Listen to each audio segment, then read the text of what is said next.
It's November, ibig sabihin malapit na ulit ng Gilas season. And huling balita ko sa Gilas Pilipinas, yung hindi sa SEA Games but yung run for the next FIBA World Cup. They've expanded their player pool with QMB, RJ Abarientos, and Ange Kwame. Pero sa video na to, ang goal ko, I'll share a couple more players na personally I'd want to see in a Gilas jersey. Basically, my dream wish list of players na, I would personally consider, not necessarily ipasok agad, pero isama man lang at least sa pool. And I'll start with the guy who's playing great basketball overseas. He's also a former Gilas player, and it's Arvin Tolentino.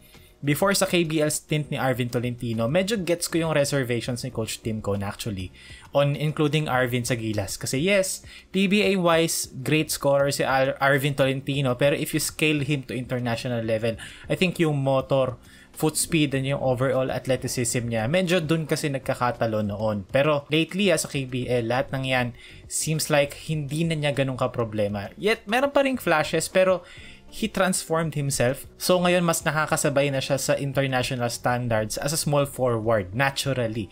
And if you look at these clips, mukhang ibang tao na talaga to.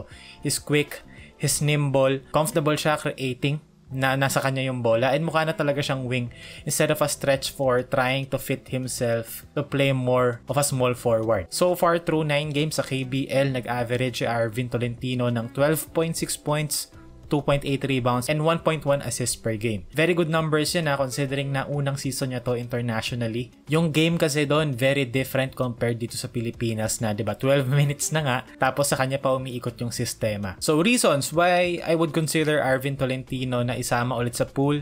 Kasi first of all, him and Calvin Oftana play the same position, and si Calvin Oftana as of late struggling. Hindi nga as of late halos buong Gilas Pilipinas stint ni Oftana. Puro struggle lang. Can't seem to hit the outside shot. And defensively din naman, hindi rin naman talaga, can't switch, pero hindi rin naman kasi makashoot. Maybe let's try, another person muna. Testing lang, maybe mag-translate, maybe hindi. At least we tried. And next is Jamie Malonzo na hindi rin naman nagagamit, and they play him as a 4. Kasi yung skill set ni Jamie internationally doesn't really translate well as a small forward. And I think Arvin, could be a decent small forward, maybe as a stretch 4 pa nga kung gusto nila. Off the bench, nabibigyan sila ng 3-pointer, maybe mas mag-translate yung shooting ni Arvin compared to Calvin Oftana internationally. And yun nga, hindi naman sa ipasok agad. Maybe, bring him back as part of the expanded pool. Former Gilas din naman si Arvin, nakapag-gold yan sa SEA Games, so why not, And next player na pag-uusapan natin, isa pang player na naglalaro overseas, it's Francis Lopez. First of all, I'm choosing Francis Lopez right now kasi hindi pa sure yung eligibility ni Lucero for Gilas. And honestly, kung ako ang tatanungin, medyo for me unlikely siya. Pero sana magawa nila ng paraan kung anong magic man, kung anong dark magic ang gagawin nila doon. If available si Lucero, I'd pick Lucero. Pero since hindi pa nga available right now, I'm choosing Francis Lopez. And going back to Francis Lopez, is currently playing well sa Japan B-League. As of recording this, 13 games in na si Lopez with Nagoya. Played roughly 17 minutes per game. Medyo above average na yan kasi 10-minute quarters lang doon. Sa minutes na yun, nag-average si Lopez ng 7.8 points, 2.9 rebounds, and 0.8 blocks per game. Sa sample size na to, last 5 games ni Lopez is actually getting better.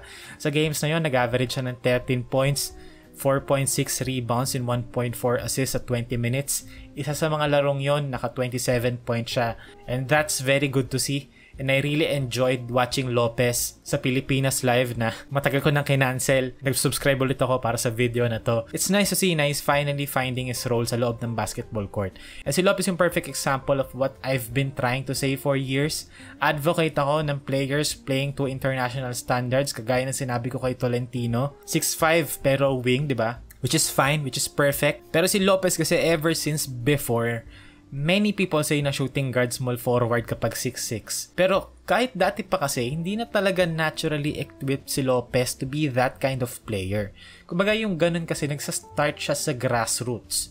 And after mo mag-grassroots, maybe latter part ng high school years, you can only do so much in terms of development. Kapag pumasok ka ng college, before ka mag-college, ganyan ka na, it's really hard for you to develop into something else unless Kevin Kiambao ka, which is an anomaly, 'di ba? Anomaly talaga 'yun eh. Si Lopez, 'di ba? Athletic siya, pero he can't really move his feet laterally. Heel striker siya. Can't really shoot consistently. Tapos ball creation wise, okay yung idea, pero hindi talaga siya on-ball player. Sometimes merong flashes of, a good passer, pero most of the time parang average lang. Pero, if you think about it, he makes for a very versatile and effective power forward kasi meron nga siyang flashes of, being a wing na mas stress or dos in a perfect world. Pero since flashes lang yun, if nilaro mo siya sa 4, it becomes an advantage. It becomes his, weapon. I see Francis Lopez as a direct Jamie replacement.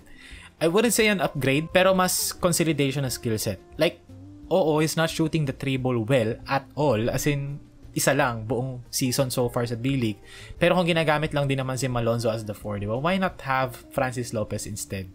Someone na mas built for that position. And mind you, this guy is only 22 years old and parang first year pa lang niya of discovering, in my opinion of discovering kung ano talaga siya sa loob ng basketball court, which is a small ball 4. Ang solid ng mga screens niya, ng mga pick and roll game niya sa B-League. So, may development pa na parating for Francis Lopez. And sana mangyari yon habang part siya ng Gilas. And ang susunod naman, guard naman tayo, it's Juan Gomez de Leaño. Na ang dami ko nang ginawang videos about him. So hindi na ako masyado magtatagal dito since I think I've covered his young PBA career well enough so far. So mag-focus na lang tayo sa reasons kung bakit ko siya gustong isama. So far, this conference sa PBA, he has been amazing.